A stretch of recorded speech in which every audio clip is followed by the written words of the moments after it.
నేను తస్సీ చంద్రకాంత్, నా భార్య గుండా మాధురి, 6వ వార్డు నుంచి బీఆర్ఎస్ పార్టీ నుంచి బరిలోకి మేము ఈరోజు నాన్ వేసాము. నిన్న ఒక సెట్ వేసాము, ఈరోజు ఒక సెకండ్ సెట్ వేసాము. 6వ వార్డు నుంచి మా ప్రజలందరూ మమ్మల్ని దీవిస్తున్నారు కనుక అందరి యొక్క ఐకమత్యంతో, వాళ్ళ యొక్క బలంతో, వాళ్ళ యొక్క ఆశీస్సులతో ప్రతి ఒక్కరితోని ఐకమత్యంగా వండుకుంటూ ఈరోజు ఈ పొజిషన్లో మేము ఉన్నాము. మా నానమ్మ గారి ఏంది, మా నాన్నగారు ఏంది, వాళ్ళ యొక్క రాజకీయ జీవితాన్ని మేము ఇలా కొనసాగిస్తూనే ఉన్నాము. కావున 6వ వార్డు ప్రజలందరూ మమ్మల్ని జీవించి వాళ్ళకు శిరోశస్సు పాదాభివందనాలు చేసుకుంటూ నేను ఘన విజయం సాధించి ప్రతి ఒక్క ఆడపడుచులకి, అన్నదమ్ములకి అందరికీ పాదాభివందనాలు తెలియజేసుకుంటూ ఘన విజయం సాధించి రావాలని కోరుకుంటున్నాను. జై తెలంగాణ, జై తెలంగాణ.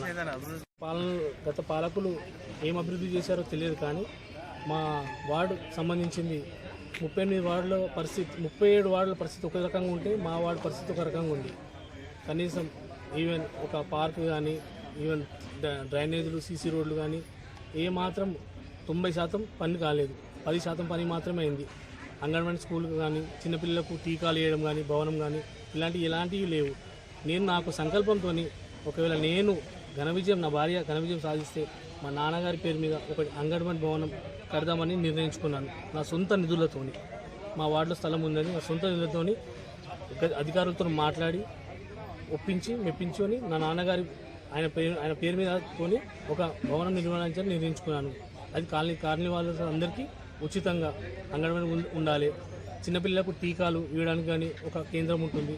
ఆడపిల్లలకు కానీ, పెద్దవాళ్ళకు కానీ, వృద్ధులకు కానీ, పెద్దవాళ్ళకు కానీ ఆడ ఒక రెస్ట్ రూమ్ లాగా ఏర్పాటు చేయడంలో అది ముందుగా అందులో భాగంగా ఏదున్నా కానీ నేను ముందుకు సాగుతూ ఏదన్నా నా వార్డులో ఏదైనా సమస్యలు ఉంటే నా సొంతగా నేను స్వయం కృషి చేసి ముందుకు సాగుతాను.